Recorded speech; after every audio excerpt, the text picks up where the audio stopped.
Okay brother တို့ကျွန်တော်ဗောနော်ဒီနေ့ဒီ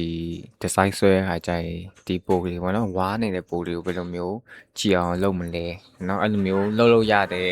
ဒီ free ဗောနော်သုံးလို့ရတဲ့ဒီ website လေးတစ်ခုဗောနော်အဲ့ဒါလေးပြောပြချင်တယ်ဒီ design ဆွဲခါကြရင်ဗောနော်တော်တော်များများကဒီပြဿနာတွေရှိရပါနော်ဒီကိုတုံးချင်တဲ့ဒီပိုလေးကြိုက် quality မကောင်းတာလို့ပါလို့ဆိုရင်ဒါအဆင်မပြေတာမျိုးပေါ့နော်အဲ့လိုကြရင်ဘယ်လိုမျိုးပေ website တွေတုပ်ပြီးတော့ပေတူးတွေတုပ်ပြီးတော့ပေါ့နော်ပိုလေးကြည့်အောင်လုပ်မလဲဆိုတာမျိုးပေါ့ခုနောက်ပိုင်းတော့ AI တွေကောင်းလာတယ် AI ကောင်းလာတဲ့အတွက်ဒီတက်ပိုတွေပေါ့နော် image တွေရဲ့ quality ကို scale လုပ်ရတာကတော့လွယ်တယ်ပေါ့နော်ဒါပေမဲ့တော်တော်များများပေါ့နော်လူတိုင်းသုံးနိုင်မယ်ပေါ့နော်သုံးနိုင်မယ်ထင်တယ်ပေါ့နော်ဒီ website တွေကရိုးရှင်းရှင်းလေးပဲပိုလေးထည့်လိုက်မယ်ပြီးဒီ escape ဆိုတဲ့ button လေးကိုနှိပ်လိုက်မယ်ဆိုရင်ဘာမှလုပ်စရာမလို10စက္ကန့်ပဲစောင့်ပြီးဆိုရင်တော့သူ auto escape လုပ်ပြီးသွားရင် download ဆွဲလိုက်ရုံပဲဒါကတော်လေးလွယ်ပါနော်တကယ်တော့ AI ကိုသူက escape လုပ်ခိုင်းလို့ရတယ်နော် AI quality ဒီပြင်ခိုင်းလို့ရတယ်ပေါ့နော်ဒါပေမဲ့ဒီ prompt လေးလုပ်တယ်ပေါ့နော် prompt ရေးတက်ရအောင်မယ်เนาะအဲ့လိုမျိုးပေါ့ဒီကောင်ကကျွန်တော်အခုပြောမဲ့ကောင်ဆိုတော့ဘာ prompt မရေးစရာမလိုဘူးကို escape လုပ်မယ်ပို့လေးကို website ထဲကိုထည့်လိုက် unlock လုပ်လိုက်ပေါ့နော် unlock လုပ်ပြီးဆိုတော့ねဒီ escape လုပ်တဲ့ button လေးကိုနှိပ်လိုက်ပြီးဆိုတော့ね10စက္ကန့်စောင့်ပြီးဆိုရင်သူက auto ပြင်ပေးသွားလိမ့်မယ်တလိုမျိုးလေးပေါ့နော်အရန်ကြီးတိတိတတ်တာကောင်းသွားလားဆိုတော့မင်းထက်ဆိုင်တော့ကောင်းသွားတယ်ပေါ့နော်ဒါတော့မြင်ရတယ်ပေါ့နော်ဒါပေမဲ့တခုပြောစရာရှိတာဒီမူရင်းမျက်နှာမရှိရဲ့ဒီ texture လေးလည်းနည်းနည်းပါးပါးတော့ဒီမှာနည်းလေးတော့ကွာသွားတယ်ပေါ့နော်ဒီမှာဆိုနည်းနည်းpolish ဖြစ်သွားရင်မျက်နှာအရင်ချောသွားတာပေါ့နော်ဒါလေးဆိုလေဒါပေမဲ့တော်တော်လေးအဆင်ပြေပါတယ်ကျွန်တော်လည်းလက်ရှိလက်တွေ့သုံးနေတယ် website လေးမလို့ပေါ့နော်ဘယ်ဟာလေးလဲဆိုရင်okay ကျွန်တော်ပြမယ်ပထမ upscale လို့ရှာလိုက် upscale image လို့ပြီးတော့ Chrome ထဲမှာပေါ့နော် upscale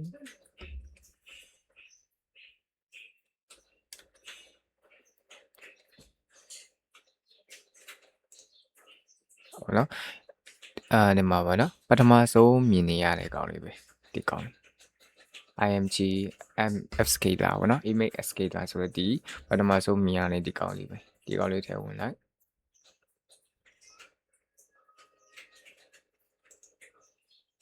ဟုတ်ပြီရိုးရိုးရှင်းရှင်းပဲဘာမှလုပ်စရာမလိုဘူးဒီမှာဒီ choose image ထဲမှာကလစ်နေပြီးတော့ကို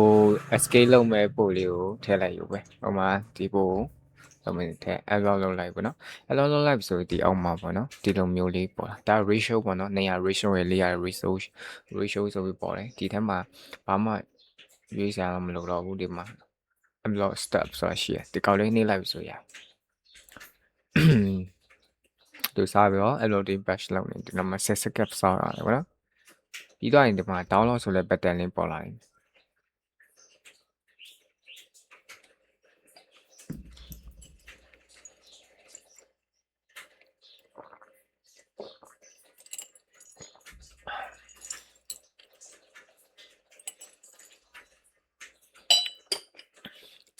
โอเคသူကဒီ processing complete ဖြစ်သွားပြီပေါ့နော်ဒီမှာ download off ဆိုလေးပေါ်လာမယ်ဒါလေးနှိပ်လိုက်ရပြီ download ဆွဲမယ် download ထဲမှာတွားပြီးတော့တွားကြတော့ zip file နေလာပြီနော်အဲ zip file ကို extract လုပ်ပေးရမယ် extract ဖြည့်ပေးရမယ်ပေါ့နော် okay ဒီမှာပေါ့နော်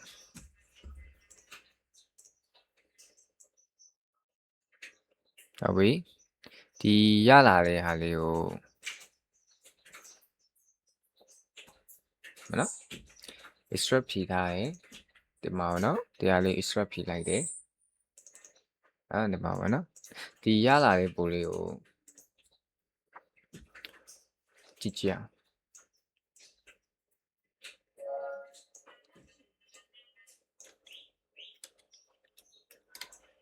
ဒါမူရင်းပဲဒါ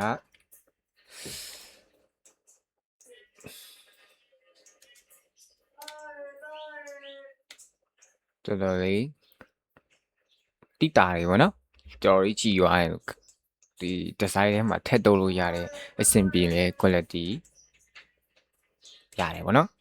အရင်ကြီးကောင်းလာဆိုတော့လေဟိုမျိုးဒီ premium မှာ down ထားတဲ့ email တွေလောက်တော့ပဲမကောင်းဘူးပေါ့နော်ဒါပေမဲ့ဒီသူ့မှုရင်းထက်ဆိုင်တော့တော်တော်လေးကောင်းပါတယ်သုံးလို့ရတဲ့အဆင်ပြေတယ်ပေါ့နော် okay website နာမည်လည်းတော့ဒီဟာလေးပေါ့နော်ဒီဟာလေးပါ email escaler ဆိုတဲ့ဟာလေးနော် img.escaler ဟာနော်ဒီဟာလေးတော့ဝေးပါလေ